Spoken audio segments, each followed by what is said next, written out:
RTP. Vamos, legalmente me refiero, vamos a nuestra siguiente entrevista cuando son las 11:40. Nos acompaña el doctor Jorge Gecón. Él es psiquiatra de Solca, de la ciudad de Guayaquil, y vamos a conversar, como lo habíamos anunciado antes del corte, el tema de la prevención de suicidio y atención de psiquiatría en pacientes oncológicos. Buenos días, doctor. Gracias por acompañarnos, darnos su tiempo. Los micrófonos son suyos. Buenos días, muchas gracias por la invitación. Gracias, Denos un segundito, por favor, que creo que no estamos saliendo. ¿Estamos bien ahí? ¿Estamos bien? Ya, ok, Yes. dale. ¿Cuáles son los factores, doctor? Los factores, diríamos, de riesgo más comunes para los pacientes oncológicos que puedan detonar en un suicidio. Claro, no, cuando hablamos de suicidio, no solamente son condiciones que se pueden dar en pacientes en determinadas patologías, entre ellas la oncológica, sino es en todos. Todos Okay. Potencialmente somos suicidas. Y la población cada vez más tiene factores de riesgo, mucho más quienes padecen enfermedades terminales, pero no necesariamente son los únicos. Déjeme ponerle pausa porque acaba de sacudirme el mundo. Yo, hasta el día de hoy, con 45 años, si a mí me preguntan, ¿tú has tenido algún momento, has tenido un pensamiento suicida? No, para nada. Pero usted dice que todos somos potenciales. ¿Se nos puede disparar algo que nos lleve a eso? Por supuesto, claro que sí. Y no es exclusivamente de determinadas patologías.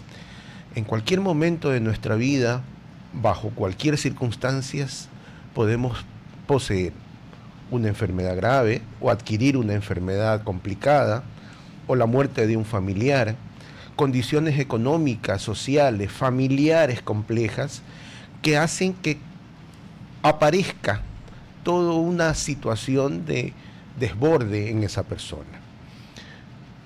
Antes de poder hablar de suicidio o de ideas suicidas, tenemos que pensar que esa persona se va a deprimir, esa persona se va a decaer, esa persona va a tener elementos sintomáticos que van a hacer claro que si no recibe ayuda va a llegar a estas circunstancias. Doctor, esos serían ciertos signos de alerta que Sí. puede tener el entorno de un paciente o de un posible suicida. Así es. ¿Verdad?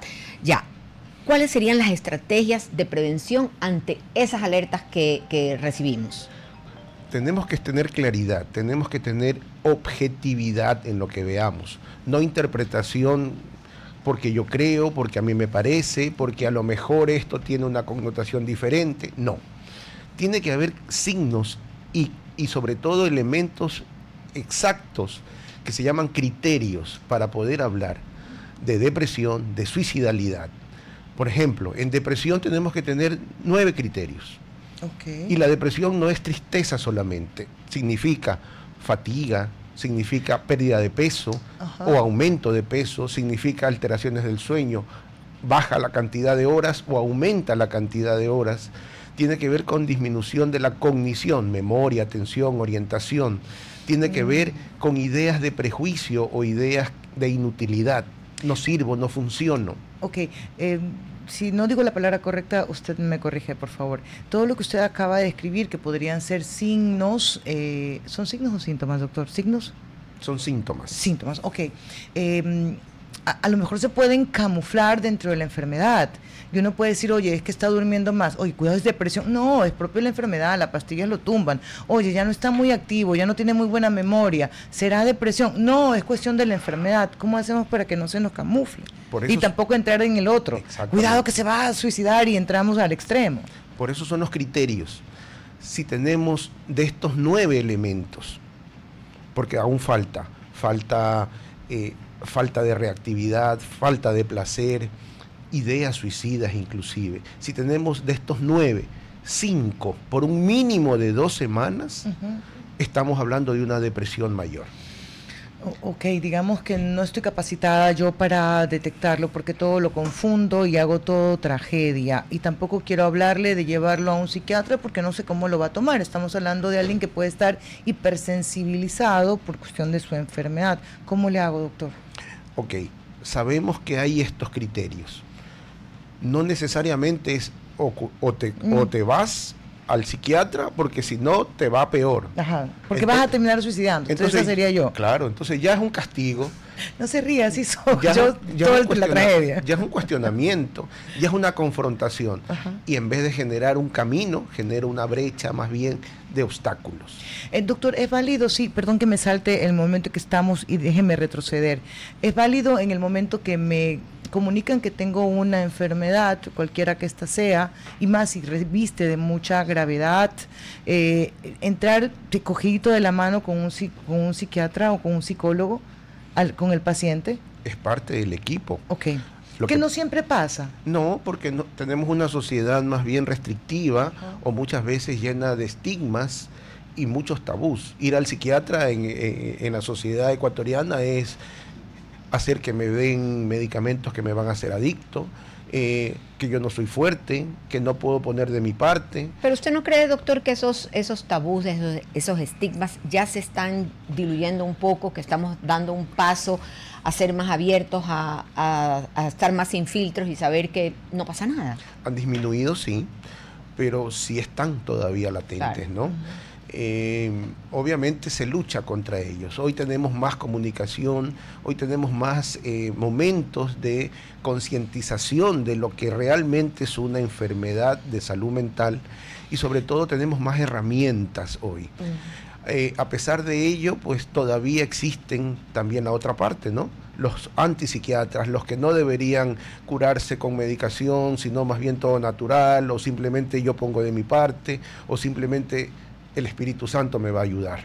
Entonces tiene connotaciones espirituales, pero claro que sí, ya estamos abriendo un paso más allá. Yo le decía a María Fernanda, no sé si usted alcanzó a escuchar cuando comentábamos antes de pasar a usted a entrevistarlo con las preguntas, que para mí sí fue una sorpresa encontrarme con la realidad de que pacientes oncológicos busquen el suicidio como la alternativa final de ponerle fin a sus vidas, porque he estado del otro lado, que más bien siempre ha sido la lucha por la vida. ¿En Solca tienen ustedes un departamento que se ocupe de este tipo de casos cuando llegan a ustedes? Claro que sí, es el Departamento de Psiquiatría y Salud Mental.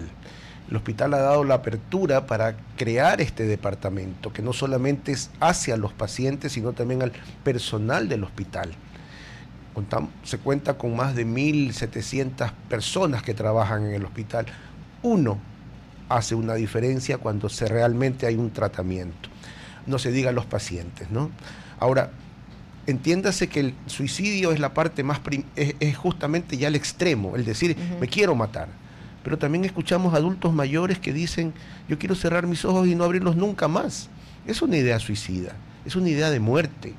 O el adolescente que va a 170 kilómetros por hora en la Orellana a las 2 de la mañana con conducta riesgosa. Cabe decirle, te quieres matar. Es una conducta suicida también. Doctor, no sé si se ha medido, porque lo tenemos muy poco tiempo, de hecho, o si ustedes lo han podido anticipar, el impacto sobre la posibilidad de la muerte asistida, la enfermedad en estados terminales y el deseo o la latencia suicida.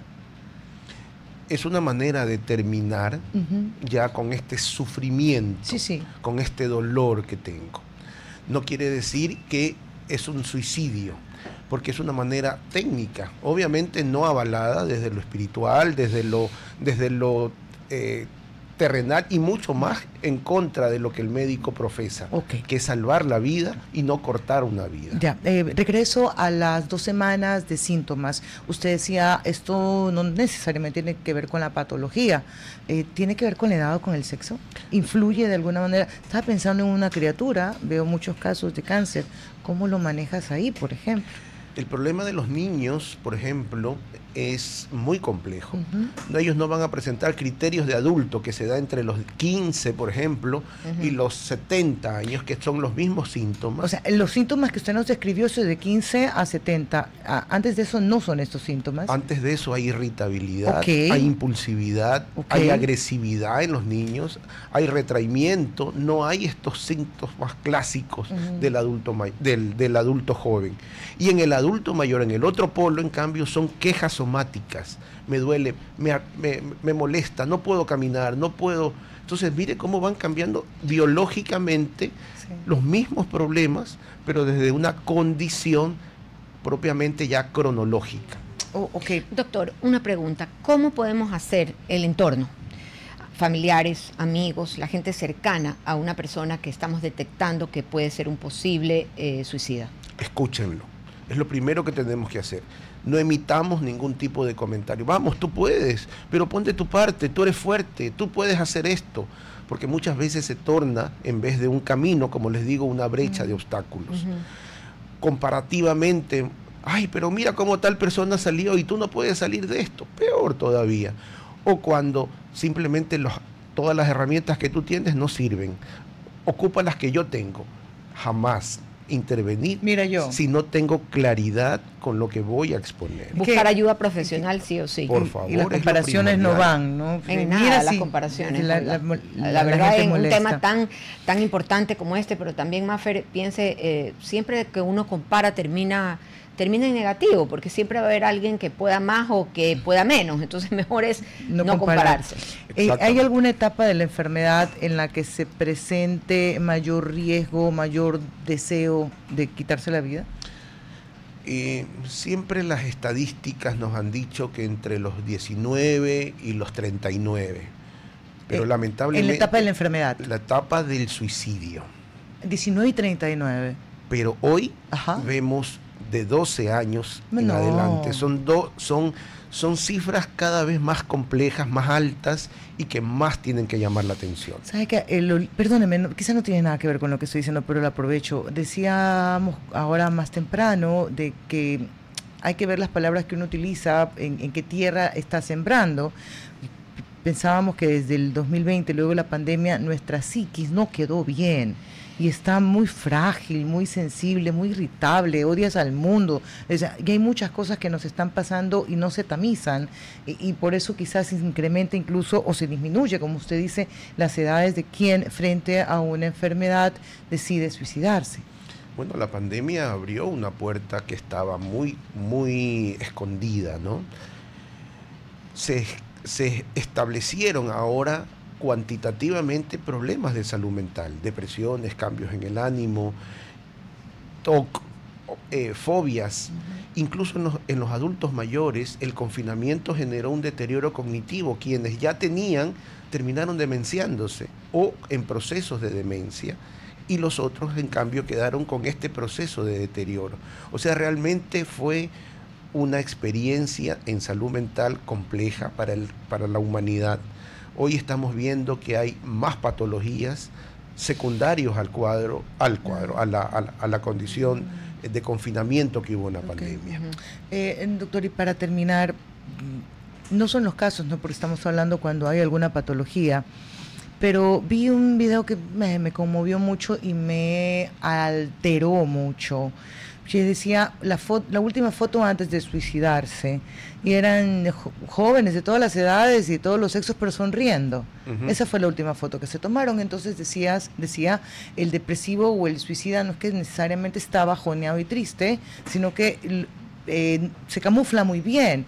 Entonces, sumándole eso a la enfermedad, además ellos tienen la capacidad cuando están enfermos de disminuir esos síntomas para que no los pongan en evidencia y yo no los pueda detectar.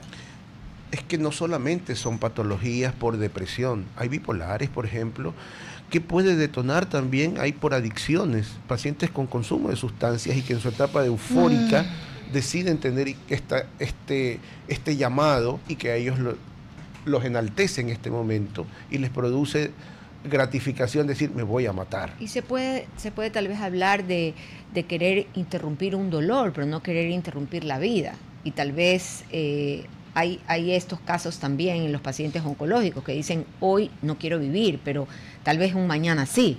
Claro, es más, y lo que escuchamos generalmente en las patologías, porque no todos los cánceres tienen predisposición al trastorno del ánimo, a deprimirse, ¿no? Hay unos que tienen más, otros no tanto, pero todos en ellos escuchamos y comprendemos que es el temor a seguir con el dolor. Con el dolor.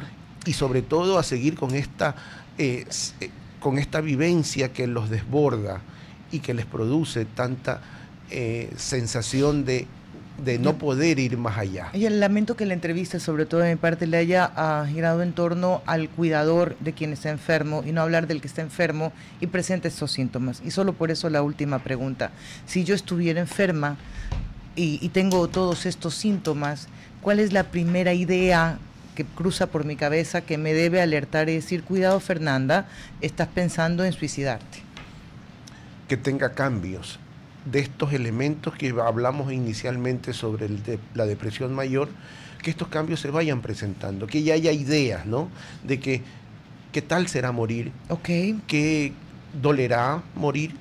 Cuando me comienza a hacer de repente, ya son cositas que me deben alertar. Comienzo a tener conductas de riesgo o simplemente comienzo ya a dejar de comer, a tomarme las pastillas quizás. ¿Para qué? Si ya me voy a morir igual. Doctor, no sé cómo valoro la presencia de ustedes aquí y el trabajo que hacen allá. Exactamente, ese trabajo silencioso, minucioso, de tanta calidad y calidez humana que hace Solca, esta dirección, este departamento de oncología psiquiátrica asistida, que realmente es formidable lo que pueden servir y ayudar a pacientes que, aparte de tener su problema oncológico, también tienen un problema de salud mental. Muchísimas gracias, doctor Jorge Gencón, nos ha acompañado en esta mañana hablando de este tema tan interesante, abriendo puertas también, cerrando tabúes, que yo creo que por ahí también vamos a ir aportando a cerrar estos tabúes, abrir la posibilidad de poder hablar y escuchar.